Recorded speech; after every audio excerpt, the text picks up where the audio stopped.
yang sangat memahami Islam dibanding kita sekarang ini ya. Kaum salafus saleh, mereka menjadi ahli yang luar biasa di berbagai bidang.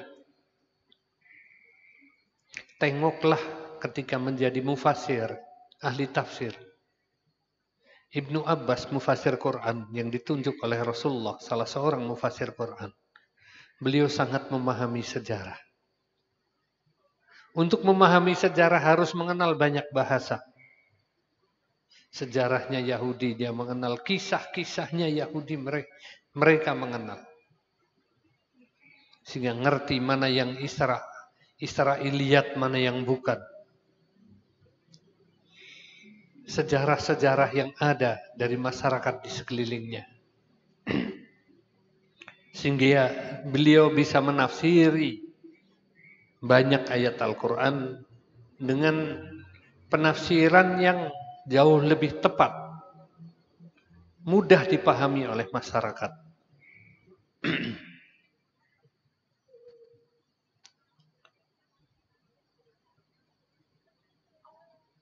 Misalnya ya, ketika Ibnu Abbas menafsiri, ditanya tentang tafsir surat Al-Qasas ayat 77. Di salah satu bagian ayatnya di situ dikatakan wala tansa nasibaka minad dunya. Janganlah kalian lupakan nasibmu di dunia ini. Kalau kita tidak baca buku tafsir, kita akan memahami ayat itu seolah-olah mengajarkan kita untuk rebutan dunia. Ikut berlomba-lomba menguasai, mendapatkan bagian dari dunia.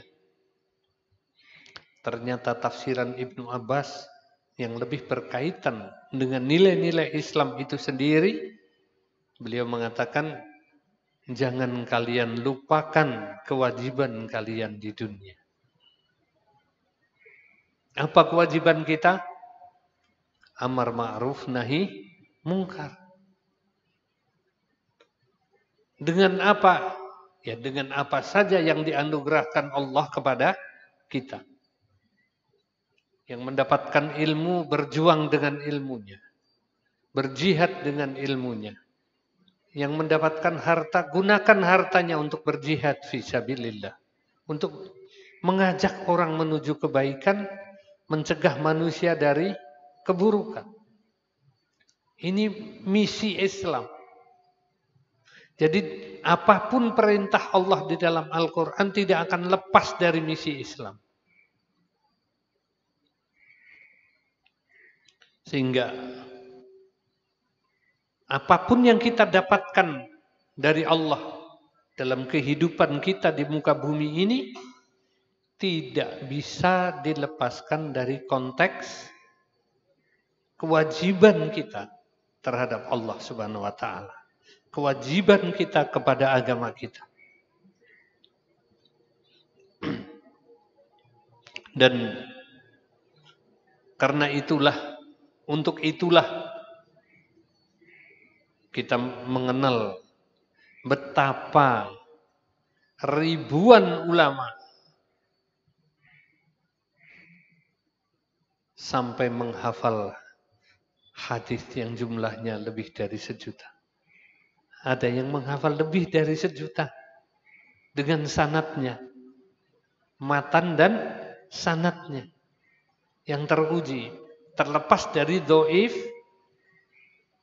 hasan, sahihnya hadis itu, tapi dihafalkan. Dan sampai hari ini ternyata masih ada yang menghafalkan hadis yang jumlahnya, yang menjadi penghafal hadis, hafal lebih dari 1.000.000 hadis. Dan itu diuji, setor ada murojaahnya ya. Bukan ngaku-ngaku sekian. Sehingga ada pemberian gelar khusus konon ya di dalam sistematika gelar ilmiah Islam. Ada Syekhul Islam ya. Ada Hujjatul Islam. Syekhul Islam itu katanya, kata Ustaz Toha waktu itu ya di sini, Syekhul Islam itu hafal lebih dari 100.000 hadis. Hujjatul Islam hafal lebih dari 500.000 hadis. Ada yang mengatakan 300.000 hadis. Imam Nawawi yang menjadi penulis buku Riyadhus Shalihin, kitab Riyadhus Shalihin, beliau termasuk kelompok Hujjatul Islam. Imam Al-Ghazali Hujjatul Islam. Imam Ibnu Taimiyah Syekhul Islam. Hafalan hadisnya di bawah mereka. Sehingga ketika menyusun, misalnya Imam Nawawi meringkas dari lebih dari 500.000 hadis yang beliau hafal, beliau menyusun Arba'in Nawawiyah ya. 40 hadis pilihan Imam Nawawi. Itu betul-betul pilihan dari ratusan ribu hadis. Sedangkan yang beliau pilih dimasukkan ke dalam Riyadhus Shalihin itu sudah saringan yang luar biasa. Imam-imam muhaddisin, imam-imam hadis seperti Bukhari, Muslim, itu bukan hanya menghafal hadis yang beliau tulis di dalam Sahih Muslim, Sahih Bukhari, tetapi mereka hafal sekian puluh kali lipat dari yang beliau tulis. Yang sudah dipilih oleh beliau itu seperti itu. Sehingga muncul tradisi ilmiah di dalam Islam yang sangat masif, sangat massal. Di mana-mana orang belajar. Dari kecil sampai dewasa. Bahkan sampai meninggal dunia baru berhenti. Kalau kita mendengar PBB baru berapa puluh tahun belakangan ini menggaungkan semangat long life education. Belajar sepanjang hayat ya. Rasulullah sudah memerintahkan kepada kaum muslimin untuk belajar sejak lahir sampai mati. Thalabul ilmi minal mahdi ilal lahdi ya. Itu semboyan. Perintah Rasulullah. Cari ilmu enggak berhenti. Enggak ada kata terlambat mencari ilmu. Dan tidak akan Anda temui di agama lain. Hanya ada di agama Islam.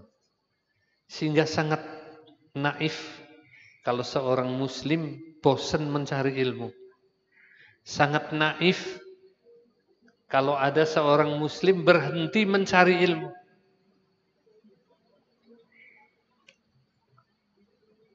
Dalam hadis yang lain Rasulullah mengatakan thalabul ilmi fardhatun ala kulli muslim. Ala kulli muslimin.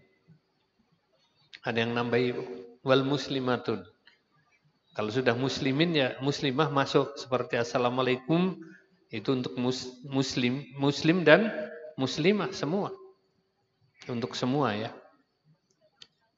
Kaum muslimin ya, muslimin dan muslimat itu artinya ya laki dan perempuan.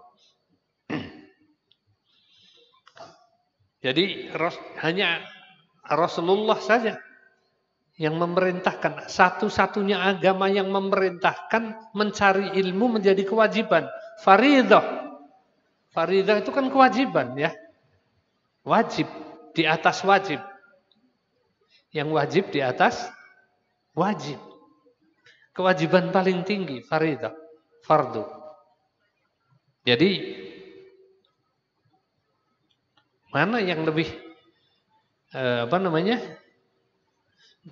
Tidak ada agama yang menganjurkan cari ilmu sampai mewajibkan seperti itu. Banyak agama yang memelihara kebodohan umatnya. Hanya kalangan tertentu saja yang boleh belajar. Di India hari ini, Hindu di India hari ini, umat Hindu di India hari ini, masih ada orang yang mendapatkan derajat di bawah Sudra. Yang mencari ilmu hanya Brahmana. Boleh belajar agama itu Brahmana. Kaum pendeta. Yang lain enggak. Di Kristen profesionalisme. Hanya pendeta-pendeta saja yang belajar Kristen lebih mendalam.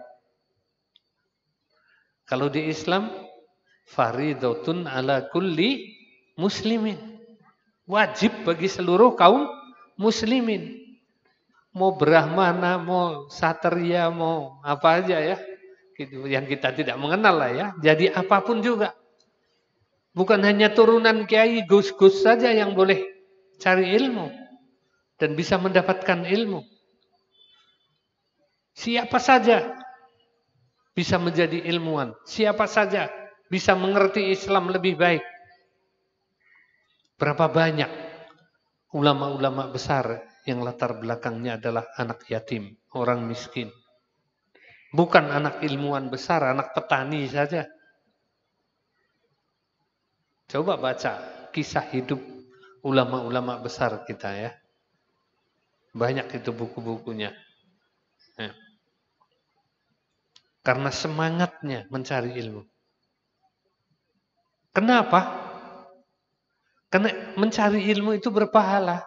Berpahala besar dalam Islam.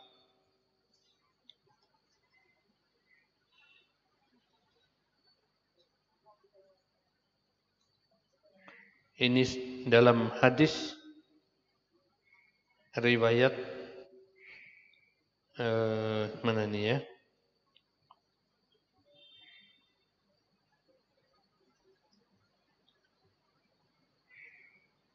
Hadis Hasan riwayat Tirmidzi.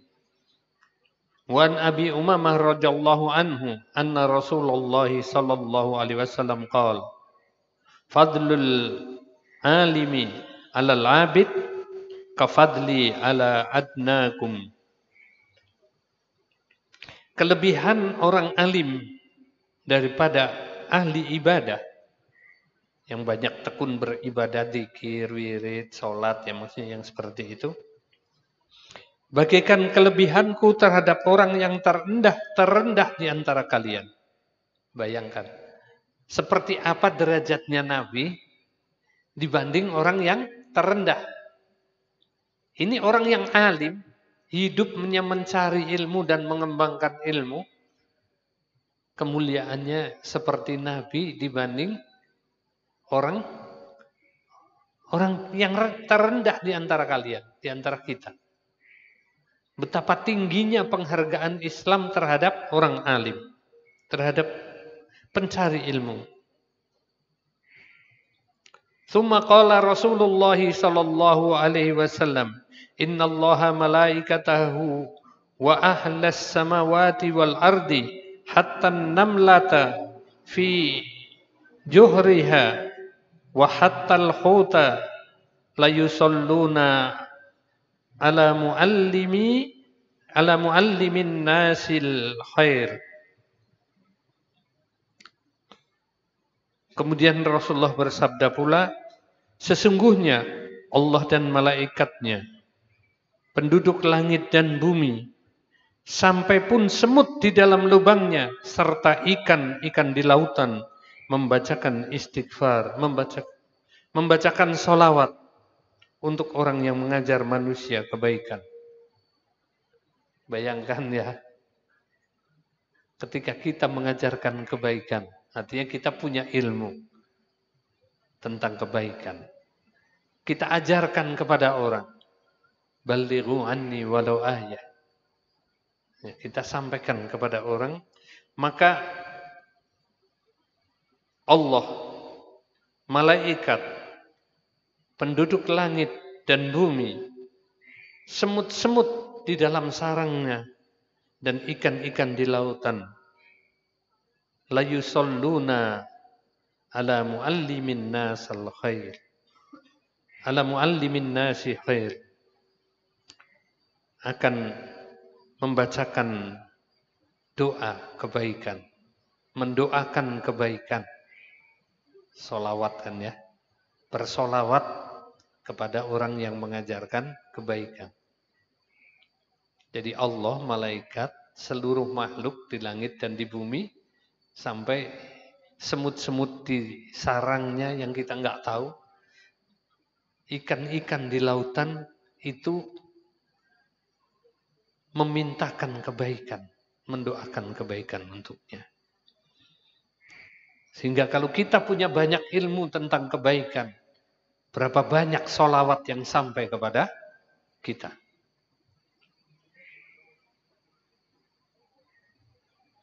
Kemudian dalam hadis riwayat Tirmidzi yang lain, wa an Anas radhiyallahu an qala Rasulullah sallallahu alaihi wasallam, man kharaja fi talibil ilm fahuwa fi sabilillahi hatta yarji'a. Rasulullah bersabda, dari Anas radhiyallahu an, Rasulullah bersabda, siapa yang keluar, artinya pergi ya, mencari ilmu, maka dia fi sabilillah, berada di jalan menegakkan agama Allah hatta yarji'a, sampai kembali. Jadi anda-anda yang sekarang ini kos di Purwokerto, cari ilmu, tinggal di masjid sini sebagian ya, itu insya Allah selama Anda keluar dari rumah, pergi dari rumah untuk mencari ilmu, Anda sedang berjuang fisabilillah. Kalau mati, mati syahid. Tapi nggak usah minta mati di masjid sini ya. Pumpung lagi di fisabilillah, ya Allah matikan selagi saya di pesma gitu ya. Nggak usah begitu. Artinya Anda semua fisabilillah, insya Allah ya. Sampai kembali hatta yarji'a.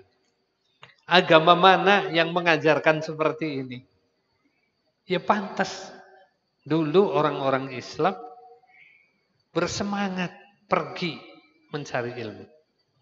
Hari ini masih banyak orang-orang yang sangat sederhana. Teman-teman kita yang sangat sederhana hidupnya. Berasal dari keluarga yang, ya kalau dibilang miskin, ya miskin. Tapi karena tekadnya berusaha mencari ilmu, berapa banyak anak miskin yang sekarang ini kuliah sampai di Madinah. Kuliah sampai di Maroko. Ustadz Abdus Somad itu pindah berapa negara kuliah. Bukan orang kaya. Dulu Ustadz Toha yang tinggal di sini. Beliau dagang kecil-kecilan di kampung sambil mondok ya. Mondok kadang-kadang bisa bayar, kadang nggak bisa bayar. Berangkat ke Mekah tanpa bekal. Sampai ke Mekah, tinggal di masjid 4 tahun. Nggak bisa ngekos, nggak ngekos. 4 tahun di Mekah, 3 tahun tinggal di masjid. Setelah kena razia, baru tinggal di rumah syekh.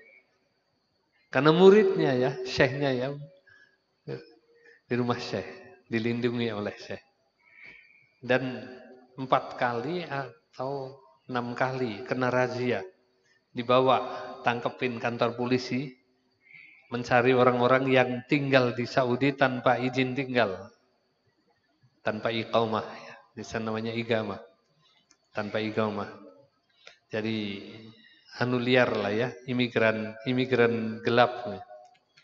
Tapi tiap kali ditangkap sampai kantor polisi, polisinya nggak tahu kenapa iba dilepaskan lagi ke Masjidil Haram. Saya cuma hanya ingin tunjukkan betapa semangatnya orang mencari ilmu itu dilindungi oleh Allah Subhanahu wa taala. Dimuliakan, bahkan ketika ditangkap tuh nggak diborgol. Orang lain diborgol, beliau nggak diborgol. Beliau mengatakan, saya nggak tahu kenapa, saya nggak pernah diborgol katanya.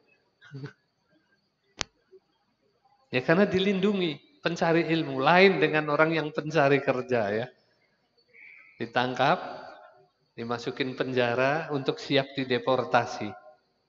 Dihukum dan selesai hukuman dideportasi, dipulangkan ke Indonesia.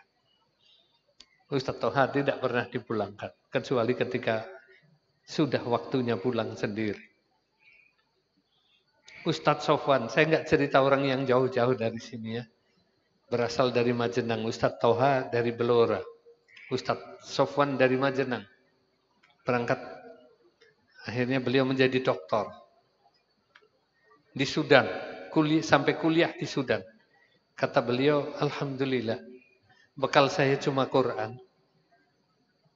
Bukan Quran yang dipegang di tangan, tapi Quran yang sudah tersimpan di kepala. Ada saja jalan. Karena memang berniat mencari ilmu, Allah memberi jalan untuk mendapatkan jalan untuk mencari ilmu. Ada aja yang menyponsori untuk kuliah di Jakarta. Sudah selesai kuliah di Jakarta, pingin ke luar negeri. Ada yang menunjuki ke Sudan. Sampai di Sudan tunjukin ke Mesir untuk mendapat sanad qiraah hasrah. Kemudian balik lagi, menikah tanpa bekal ya. Bekalnya Quran lagi. Selalu dapat tempat. Dihargai oleh kaum muslimin. Jadi pencari ilmu itu banyak yang menghargai di kalangan kaum muslimin. Sulit kita akan mendapatkan suasana seperti itu di dalam agama lain. Di dalam Quran dikatakan la rahbaniyata fil Islam. Tidak ada kerahiban di dalam Islam. Hanya orang tertentu yang menguasai dan boleh mengerti agama. Di dalam Islam semua orang kalau bisa mengerti Islam dengan mendalam. Punya hak yang sama. Punya kesempatan yang sama. Punya kemampuan mungkin beda-beda ya. Tetapi kesempatannya sama, semua terbuka. Tidak ada batasan. Tidak harus jadi anak ustadz untuk menjadi ustadz. Tidak harus menjadi anak kiai untuk menjadi kiai. Karena ilmu bukan hak keturunan. Hak semua kaum muslimin.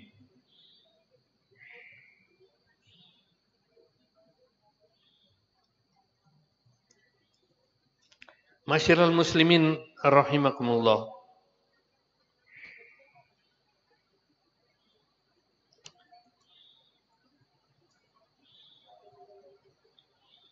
Di dalam surat Yusuf ayat 76. Di samping tadi Rasulullah yang menerangkan betapa tingginya orang-orang yang berilmu dan pencari ilmu, di dalam surat Yusuf ayat 76 Allah berfirman ya.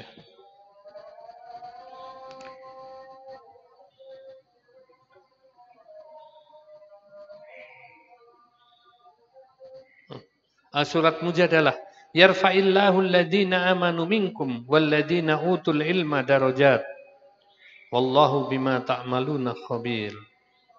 Ya.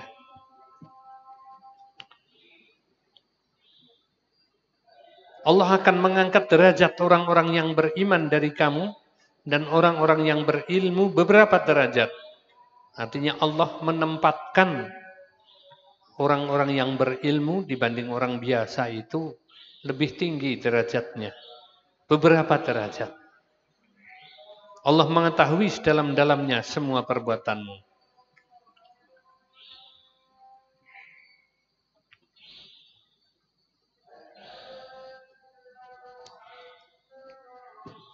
Sudah Isya ya.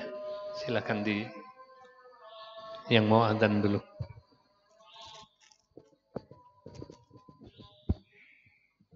Alhamdulillah telah memasuki waktu Isya. Dipersilakan bagi muadzin untuk memandangkan azan terlebih dahulu.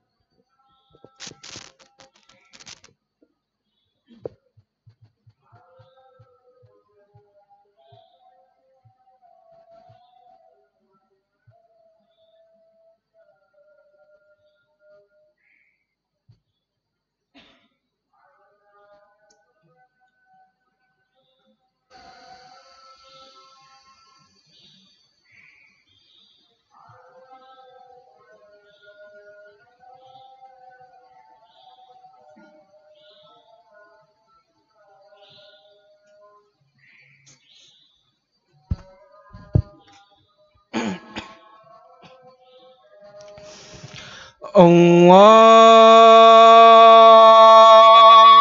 Akbar,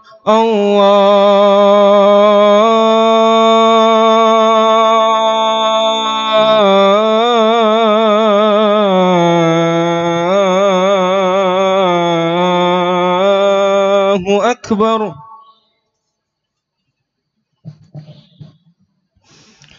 Allahu Akbar, Allahu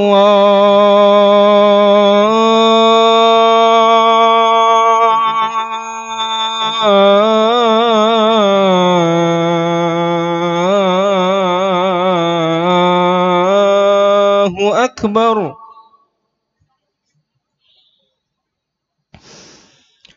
Ashhadu an la ilaha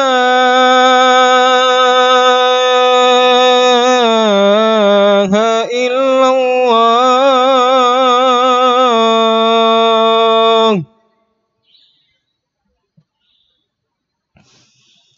Ashhadu an la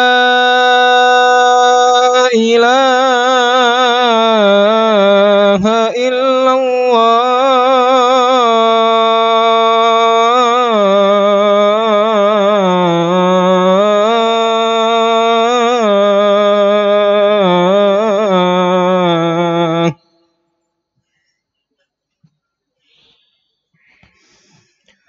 Ashhadu anna Muhammadar Rasulullah.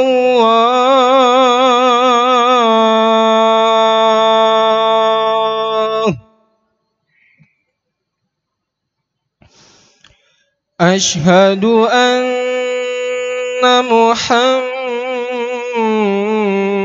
Rasulullah.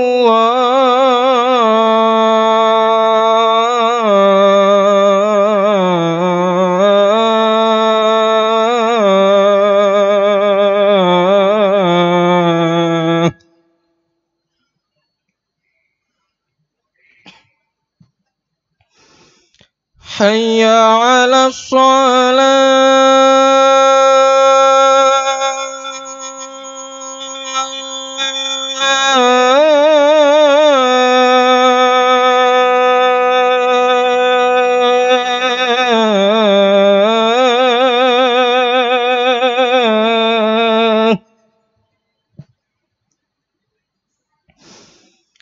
Hayya 'alas shalah.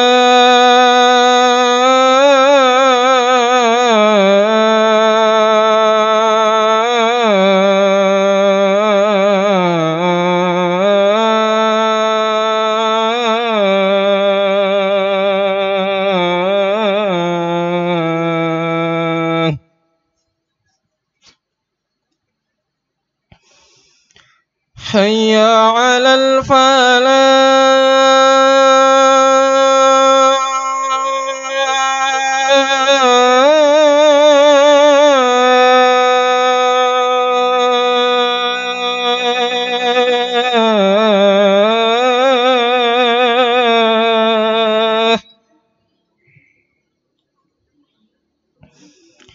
Hayya 'alal falah.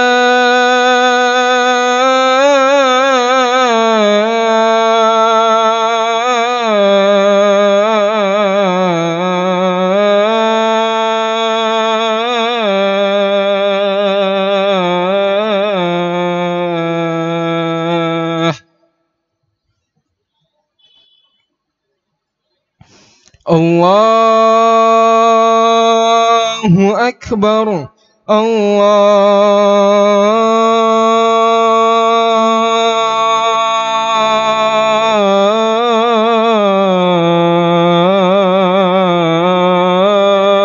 Akbar. La ilaha illallah.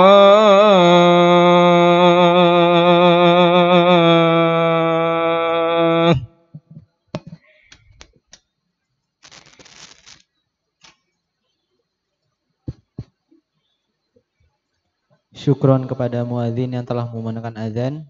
Baik, kami buka sesi selanjutnya yaitu sesi tanya jawab. Dipersilakan bagi jamaah ikhwan yang hendak bertanya untuk mengangkat tangannya, dan bagi jamaah akhwat yang di atas dapat menuliskannya di selembar kertas lalu menjatuhkannya.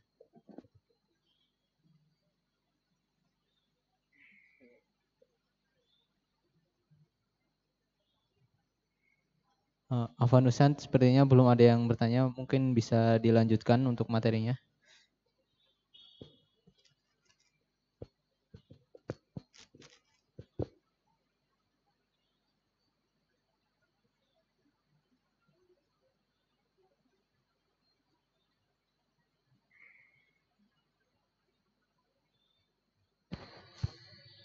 Alhamdulillahirrabbilalamin. Wassalatu wassalamu ala asrafil anbiya'i wal mursalin wa ala alihi wa sahbihi ajma'in. Amma ba'd. Saudara-saudara rahimakumullah, di sini banyak hadis berkaitan dengan penghormatan kepada orang-orang yang mencari ilmu, ya, dan penghargaan terhadap ilmu itu sendiri.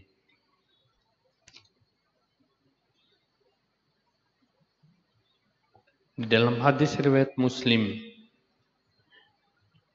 an Abi Hurairah radhiyallahu anhu, anna Rasulullah sallallahu alaihi wasallam qala, man da'a ila huda kana lahu minal ajri mithlu ujuri man tabi'ahu la yanqusu dzalika min ujurihim syai'a.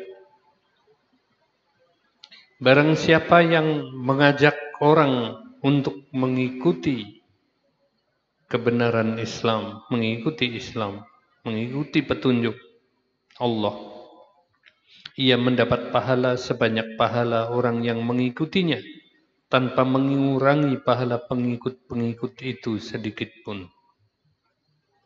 Ini artinya orang yang mengajarkan kebaikan. Di dalam Islam, ini mendapat pahala yang multi level itu, ya. Terus berlipat-lipat. Kita ngajar kepada A, kepada 10 orang. 10 orang ini nanti mengajarkan kepada 100 orang, 100 kepada 1000, 1000 kepada, terus kita mendapatkan pahala mereka semua. Pakainya deret ukur gitu, ya. Malah kalau di grafik logaritmik yang luar biasa. Bayangin kalau ilmu yang kita ajarkan itu sampai termanfaatkan orang sampai akhir zaman. Berapa besar pahala kita? Yang sangat sederhana saja. Ngajarkan orang untuk bisa baca Quran. Melek huruf Quran. Jadi guru TPQ. Nanti murid kita akan ngajarkan kepada yang lebih muda atau anak-anak mereka. Anak-anaknya nanti kita sudah nggak ada ilmu, jariahnya masih terkirim kepada kita selamanya. Sampai akhir zaman. Ketika kita sudah kita meninggal dunia. Dan siapa yang bisa mengajarkan itu? Tentu yang tahu ilmunya, ya. Sudah bisa belajar Quran. Apalagi mengajarkan Quran dengan tajwidnya, dengan lebih baik, mahrajnya yang benar. Sehingga di sini diajarkan teman-teman PESMA itu, aktivis di masjid ini, standar kelulusan dari masjid ini minimal bacaan Qurannya benar. Indahnya nomor 2, nomor 3 lah ya. Tetapi benar mahraj, benar mengucapkan sifat-sifat hurufnya, benar juga tajwidnya. Karena harapannya lulus dari sini kalian menjadi pembina di tempat lain. Dimanapun Anda berada. Artinya Anda ditempatkan seperti yang ada di dalam hadis tadi. Barang siapa mengajarkan hidayah dari Allah Subhanahu wa taala, salah satu ilmu ya, ilmu hidayah kita yang kita punya ya, ilmu ngajar Quran lah ya. Belum tafsirnya, apalagi tafsirnya. Begitu juga mengajarkan hadis.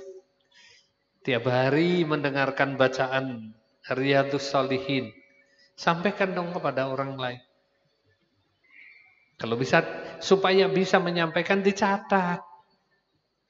Jadi kajian maghrib bawa buku, kajian subuh juga bawa buku, catat dong sedikit-sedikit. Walaupun sedikit isinya saja. Nanti itu akan menjadi bekal Anda ketika terjun di tengah masyarakat. Banyak ingatan yang ada di sini. Para alim dulu mengatakan, ikatlah ilmu dengan tulisan.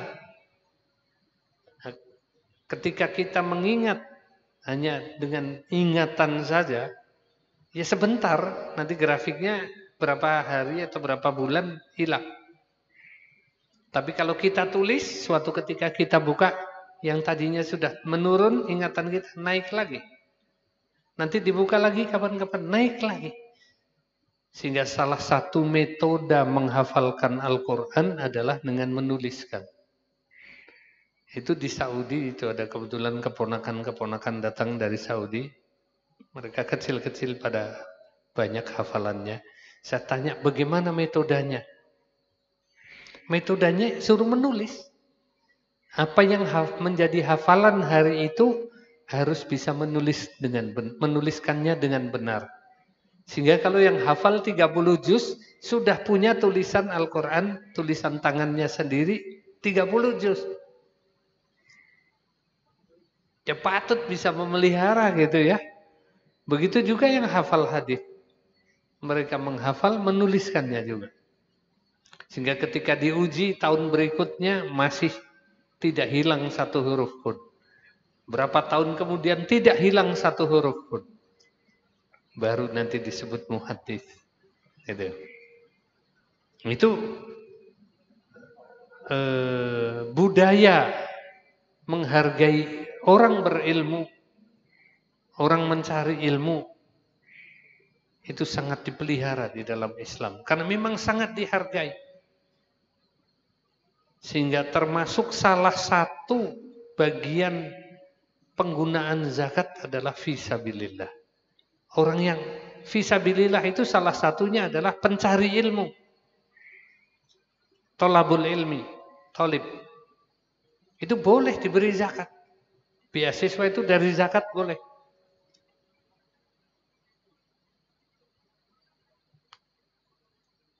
Berapa bagiannya dari zakat? Ya terserah, tergantung sikonnya. Kalau lebih penting dibanding yang lain-lain, ya diberi bagian yang lebih banyak. Dari zakat kita, bukan 1/8 untuk fisabilillah, 1/8 untuk amil, 1/8. Ya tergantung. Orang miskin, tergantung sikonnya, mana yang lebih penting. Sehingga dengan itu berkembang budaya mencari ilmu di dalam Islam. Pencari ilmu di dalam Islam itu tidak pernah terlantar di zaman itu. Sehingga banyak orang yang membangun ribat. Ribat itu pondokan. Pondokannya ya kalau di zamannya dulu sekelas hotel. Untuk pencari ilmu, dijamin tempat tinggalnya, dilayani, makan minumnya, pakaiannya, dicucikan dan lain sebagainya. Bahkan kalau mau pergi, dibekali dengan kendaraan. Ya waktu itu ya kuda atau unta kayak gitu ya. Yang perlu kapal dikasih kapal, perahu kasih perahu kayak diongkosin. Ya. Dan yang terakhir saya ingin sampaikan hadis yang kebanyakan kita sudah mungkin mengerti atau hafal ya. Ini sering dibacakan kalau ada orang meninggal dunia ya. Hadis dari riwayat Muslim. Wa anhu qala Rasulullah sallallahu alaihi wasallam, "Idza mata ibnu Adam inqata'a amaluhu illa min thalath.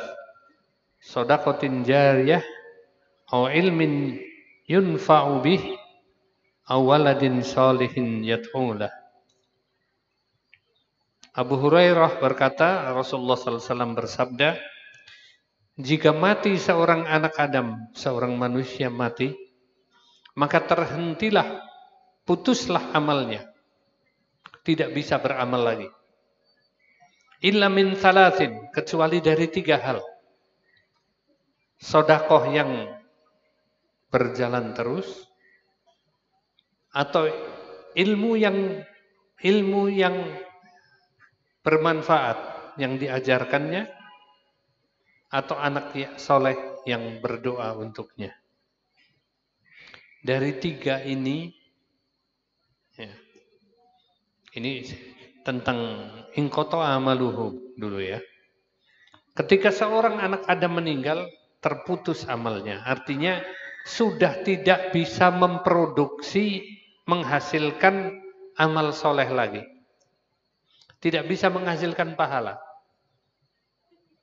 Sehingga semua orang yang meninggal pasti menyesal.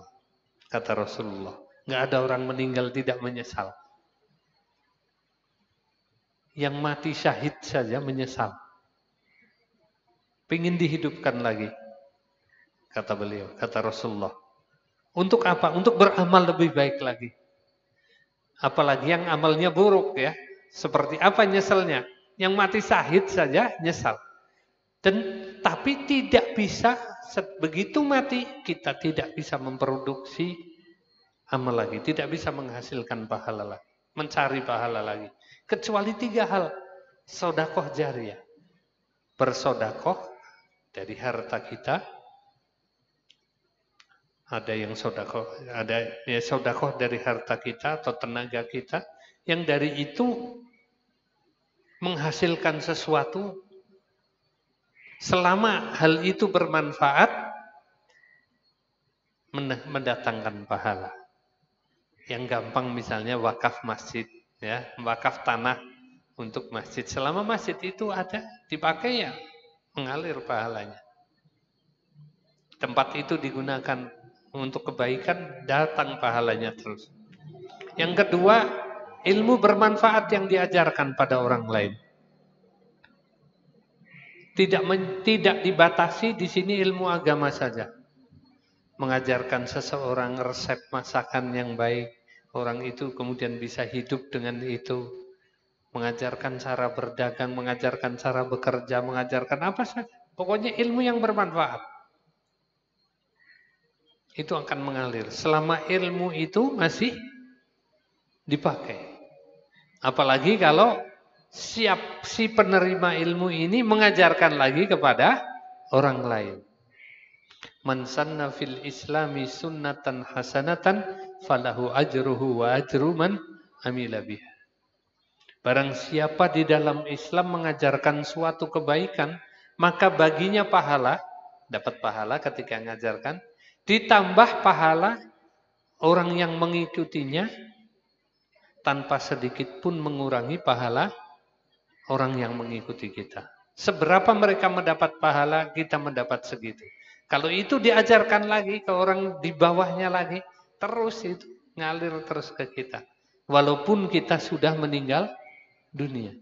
Jadi masih ada produksi kiriman pahala. Sampai dikatakan, diceritakan oleh Rasulullah, berapa banyak Orang yang sudah dikubur itu kadang-kadang terkaget-kaget. Kok tiba-tiba mendapatkan kenikmatan di dalam kubur. Mendapatkan perlakuan baik di dalam kubur. Mendapatkan kebahagiaan. Kok tiba-tiba misalnya mendapat tempat yang luas, tempat yang indah, raudhah min riyadil jannah, min riyadil jinan, berada di dalam taman di antara taman-taman surga. Padahal pada waktu meninggal tidak berbuat, yang menurut dia nggak berbuat terlalu banyak. Ternyata itu adalah karena kiriman pahala atas ilmu yang dia ajarkan kepada orang lain. Kiriman pahala dari sedekah jariyah yang sudah dia tunaikan ketika dia hidup. Kiriman pahala dari anak-anak soleh yang mendoakannya. Berkaitan dengan anak soleh, sebagian besar ulama menafsiri bahwa yang dimaksud anak soleh tidak harus anak kandung. Jadi yang nggak punya anak juga nggak masalah. Sepanjang kita pernah mendidik seseorang, membiayai seseorang, anak orang lain kita biayai nggak ada masalah. Asal namanya manusia, ya, anak manusia kita biayai, kita didik, kita fasilitasi. Kemudian karena itu dia menjadi baik, menjadi soleh. Semua kesolehannya kita mendapat pahala. Mendapat pahala dari kesolehannya. Jadi yang namanya anak soleh, kalau berbuat baik, berbuat kesolehan, orang tuanya, kandung maupun orang tua asuhnya lah ya, itu mendapat kiriman pahala. Jadi ini betapa artinya Islam ini menghargai ahli ilmu atau orang yang mengajarkan ilmunya kepada orang lain. Jadi kedudukan ilmu istimewanya seperti itu. Dan kedudukan